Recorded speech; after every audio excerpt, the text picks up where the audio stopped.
दोस्तों, आप लोगों में से कुछ लोग मेरी दो चीज़ों को बिल्कुल नहीं मानते।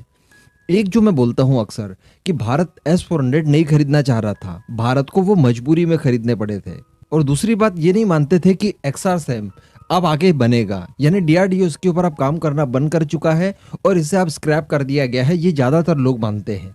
लेकिन मैं आपको बता दूं कि आपकी इन दोनों ही गलतफहमियों का एक ही जवाब है और वो है XR-SAM। जी हाँ, S-400 हमने इसीलिए नहीं खरीदा क्योंकि हमारे पास XR-SAM जैसा एक बेहतरीन एयर डिफेंस सिस्टम आने वाला है जो कि हम लोग इंडिजिनियसली डेवलप करने वाले हैं। और एग्जैक्टली आप उसे उसी रोल के लिए इस्तेमाल कर सकते हैं जिस रोल के लिए S-400 बना है। यानी आपके पास S-500 का तोड़ है, आपका BMD, जो कि फ्यूचर में आने वाले तमाम खतरों को वो हवा में मार गिरा सकता है। और जो S-400 है उसकी काट के लिए आपके पास है XR-SAM। और मैं आपको बता दूं कि ये स्क्रैप नहीं किया है DRDO ने, बल्कि इसके ऊपर बहुत तेजी से काम चल रहा है। इसके फैब्रिकेशन तक की खबरें निकल कर आई थी जो लास्ट अपडेट था इसका।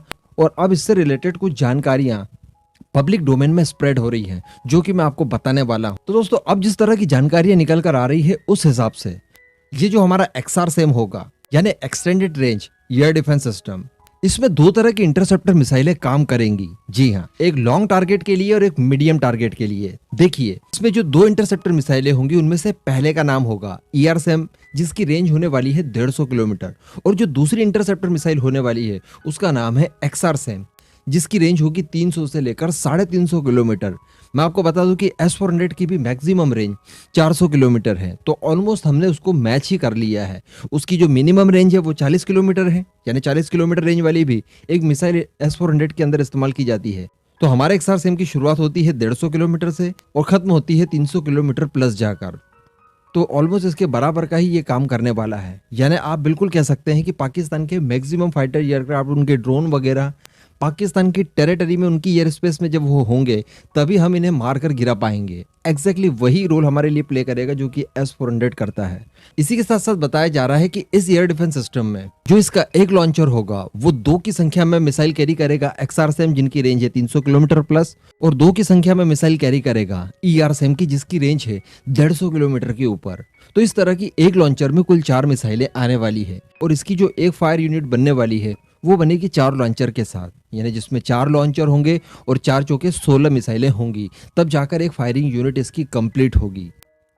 इसी के साथ साथ इसके रडार सिस्टम्स की भी जानकारियां बाहर निकली है। तो इसमें जो सबसे खास रडार होगा वो होगा सर्च एंड ट्रैक रडार, यानी एक ऐसा रडार जो कि एरियल खतरों को दूर से ही देख ले, उन्हें पहचान ले और उन्हें ट्रैक करते हुए आए कि वो कहां से हमें दिखाई देने शुरू हुए थे और अभी की उनकी लोकेशन क्या है। तो search and track radar system का ये काम होता है। यहाँ पर प्लीज आप इनकी रेंज मुझसे मत पूछिएगा, क्योंकि रेंज मैंने ढूंढने की बहुत कोशिश की लेकिन मुझे नहीं मिल पाई, काफी कंफ्यूजन हो रहा था, इसलिए रेंज के बारे में बाद में डिस्कस करेंगे।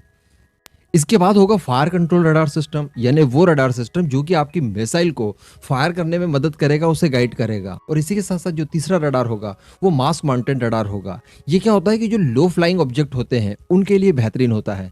यानी एग्जांपल के तौर पर आप मान लीजिए कोई सबसोनिक मिसाइल है या फिर सुपरसोनिक मिसाइल है जो कि 5 मीटर 10 मीटर की ऊंचाई पर फ्लाई करती है। तो इस तरह की जो लो एल्टीट्यूड वाले टारगेट होते हैं जिनकी फ्लाइट सीलिंग बहुत कम होती है, इन्हें ट्रैक कर पाना हर किसी रडार सिस्टम के बस की बात नहीं होती है। तो इसीलिए मास माउंटेन रडार सिस्टम भी इसमें दिया गया है जो कि इस तरह के लो फ्लाइंग ऑब्जेक्ट्स को भी बड़ी आसानी से ट्रैक कर लेगा, जिसके बाद हमारी मिसाइलें इन्हें इंटरसेप्ट कर देंगी। तो बताया जा रहा है कि इस XR-SAM सिस्टम से आप किसी भी तरह का ड्रोन हो उसे मार गिरा पाएंगे, किसी भी तरह का एयरक्राफ्ट हो, कोई एयर रिफ्यूलिंग टैंक हो, इसी के साथ साथ एवॉक्स हो, सुपरसोनिक मिसाइल्स हो, या किसी तरह का कोई ड्रोन UAV वगैरह हो, या अन्य किसी और तरह की मिसाइल वगैरह हो, आप बड़ी आसानी से इन सभी को हवा में न्यूट्रलाइज कर पाएंगे इसी XR-SAM के बदौलत। बिल्कुल आप ये कह सकते हैं और मान सकते हैं कि ये हमारा स्वदेशी S-400 है। ये बात मैंने आपको कई बार बोली है पहले, लेकिन आप मानते नहीं थे। लेकिन आप देखिए उसके स्पेसिफिकेशन निकल कर आए हैं जो कि S-400 जैसे ही हैं। तो बताया जा रहा है कि अब बहुत ही जल्दी इन्हें इंट्रोड्यूस किया जाएगा, इनके टेस्ट वगैरह किए जाएंगे और फिर फाइनली इन्हें मास प्रोडक्शन में भेज दिया जाएगा जब इसके टेस्ट वगैरह प्रॉपर कंडक्ट हो जाएंगे और ये हमारे एक्सपेक्टेशन के हिसाब से परफॉर्म करेंगे तब। तो खैर उसमें थोड़ा सा समय लगेगा, 3-4 महीने मान लीजिए, लेकिन इस साल के मध्य से पहले ही इनके टेस्ट होने की संभावनाएं दिखाई दे रही हैं।